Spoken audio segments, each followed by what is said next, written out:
My name is Martha. I am 80 years old, and for a long time I believed that a mother's place was always with her son. After my husband passed away, my son Leo invited me to live with him and his wife Sarah. At first, the house was full of light. Leo would bring me a warm cup of coffee every morning. He would sit at the edge of my bed and tell me about his work. He called me his anchor. I felt so lucky. I thought the love of a child was a shield that would protect me forever. But time has a way of changing people. Slowly, the coffee stopped coming. The morning chats turned into quick nods in the hallway. I began to feel like a piece of old furniture, something that was once useful, but now just took up space. I stayed in my small room, trying to be as quiet as possible. I didn't want to be a problem. I started hearing whispers from the kitchen. Sarah's voice was sharp. "Leo, we can't keep doing this. Your mother's medicine is expensive. The house is too small. We have no freedom." Leo's voice was a soft murmur. "I know, Sarah. I'm tired too." Hearing those words felt like a cold wind blowing through my heart. One evening, I accidentally dropped a glass plate in the kitchen. It shattered into 100 pieces. Sarah didn't ask if I was okay. She just sighed, a long, heavy sound of frustration. Leo looked at me, but his eyes were different. They weren't filled with love anymore. They were filled with a heavy burden. The atmosphere in the house became heavy. No one spoke to me during dinner. I would sit there, holding my spoon with shaking hands, watching them talk to each other as if I wasn't there. I was a ghost in my own home. One rainy Tuesday, Leo came into my room.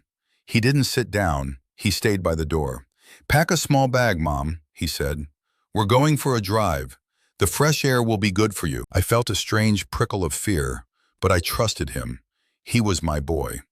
I packed my favorite sweater and a photo of my husband. We drove for a long time. The city lights faded away, replaced by tall, dark trees. Leo was silent. Sarah stared out the window. Finally, the car slowed down near a quiet park at the edge of a distant town. "Wait here on this bench for a moment, Mom," Leo said. His voice sounded thin. "I forgot something at the shop back there. We'll be right back." He helped me sit down. He placed a thin blanket over my shoulders. Then he turned around and walked back to the car.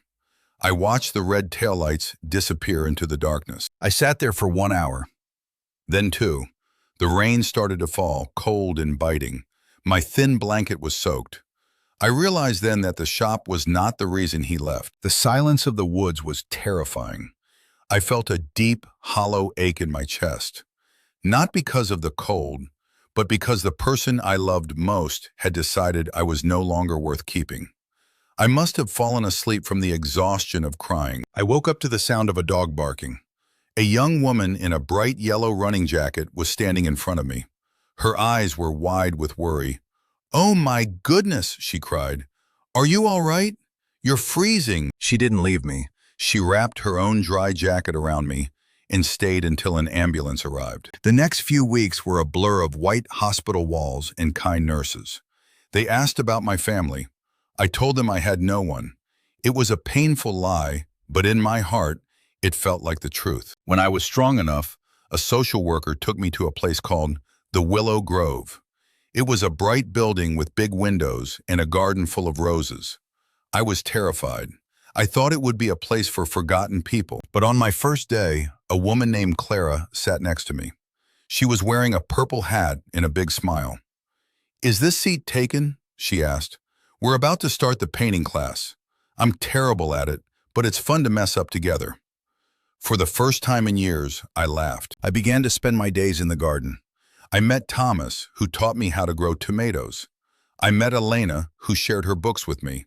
We weren't a burden to each other. We were a community. We understood each other's gray hair and slow steps. One afternoon, sitting in the sun with a cup of tea, I realized something important.